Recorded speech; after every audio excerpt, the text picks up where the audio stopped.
amen. Je mpagaze ngomba gushimira Imana kuri ya mitwaro 3 twari twayishikirije yose yarayishuye. Amen. Nishimwe. Amen. Amen. Uburyo kabiri ni kubwa ya noti imwe umwungere yaduhereza bivuye ku Mana. Mu minsi heza hagati mu ndwi nari naryamye ku murango, hanyuma ndikangura mu masaha y'icenda. Maze kwikangura ndicara hasi ntangura kubona impuzu nyene twari twameshe nireka banze ndazizinge. Ndiko ndazizinga nca nibuka ya noti ndagenda ndayikuraho nari nayishize, ndavuga nti ahantu nayishize nibaza yuko atamugisha uriyo, reka nsubire ndayifata ndayisengere. Ndayikurayo ndayisengera, maze gusenga gusa maze kuduza amasengesho urumva nta n'iminota 5 nasenze ndayisukira mu kandi gashakoshi nahora ngenda.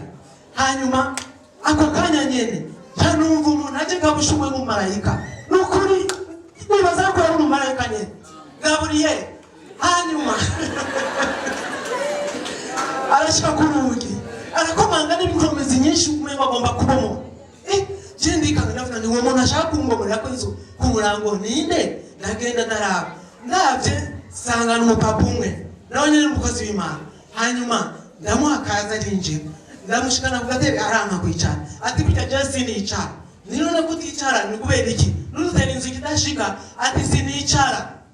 Basi je ndamureka ni wicara, ati sinicara, ariko ndakuzaniye inkuru nziza. Amen. Haleluya.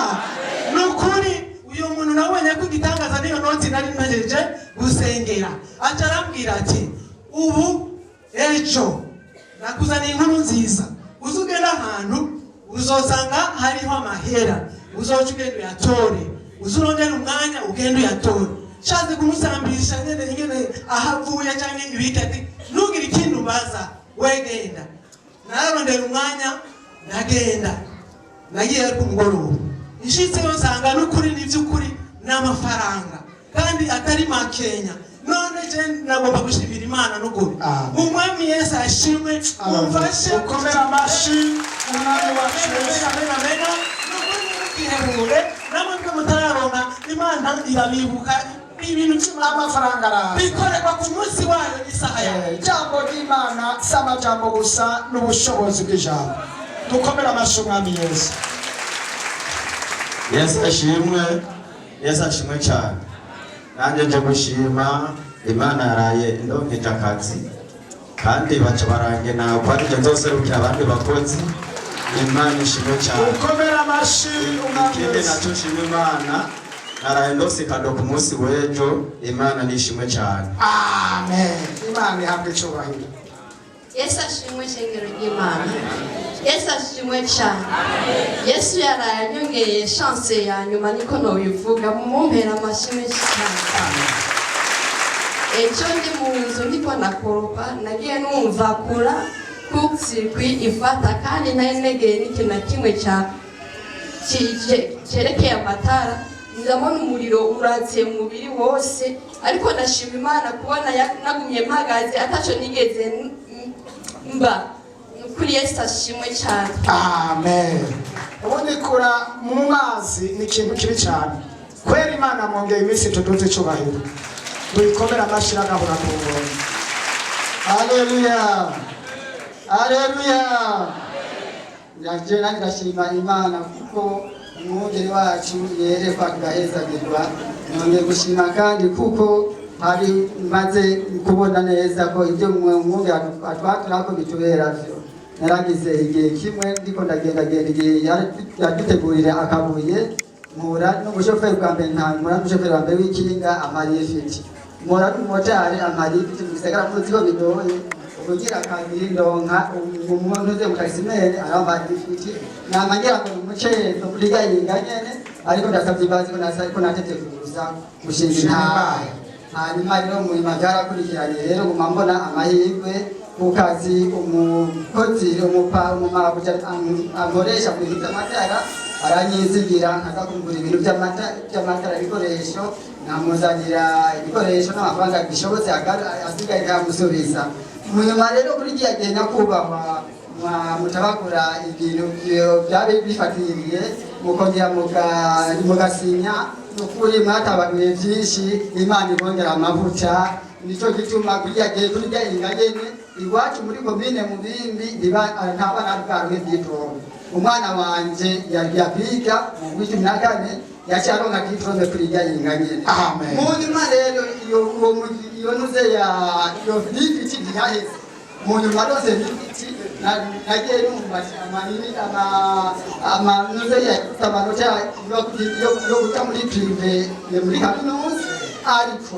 nagiye numva umuntu umugira neza aciye kuri musaza we akorera ibohonga ati rondera amafaranga ese pase uwo mwana tumujane tumurihire itiketo ziga hanze none kurane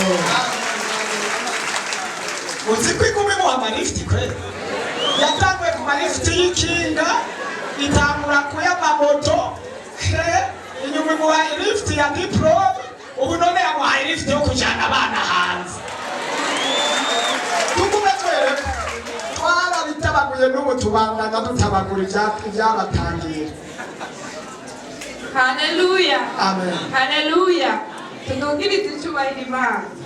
Nanje mpagaze ngaha nshima Imana narahegeze ikirenge mu ca Yesu nagomba dukomera amashi Imana. Amen.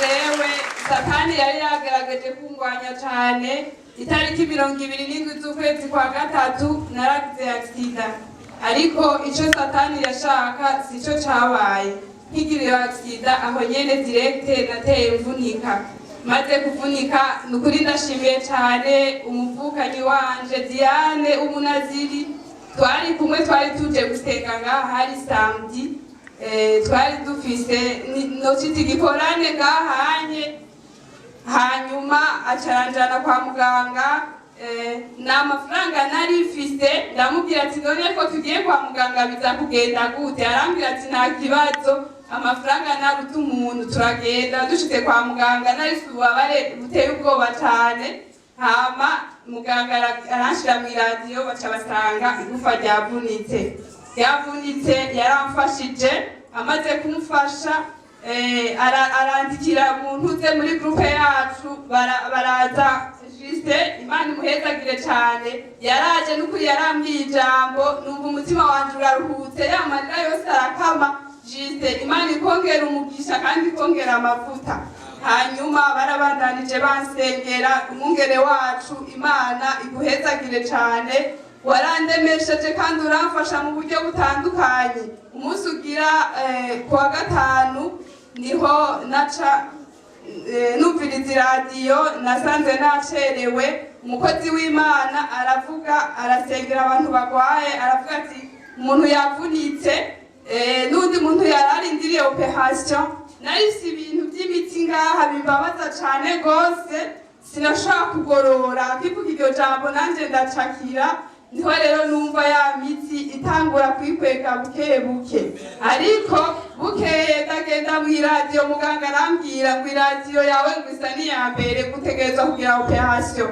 ndamubwira ati muganga jewe niko numva habaye changement n'ubwirwa operation gute ngo wegende uvyiyumvire ngo niwe vyiyumvira guzoza none rero intaye yanje ni ndende kuko nari nateguye yuko hari ico nzoshikanira Imana inkishije nukuri mukomera amashimana mubandanye musengera abafashije bose basengera uyu muntu uko biri kose Imana arakoze ibintu bikomeye akivunika bamubwiye ko avunitse igufa rya hano aha iryo ruweshi ngaho ukuboko ntiyagorora urumva wavunitse ntiwabuje none raba nagire erabe ivyo akora aragera ntiyabuje ntiyagorora n'ubu kwaguma kumeze uko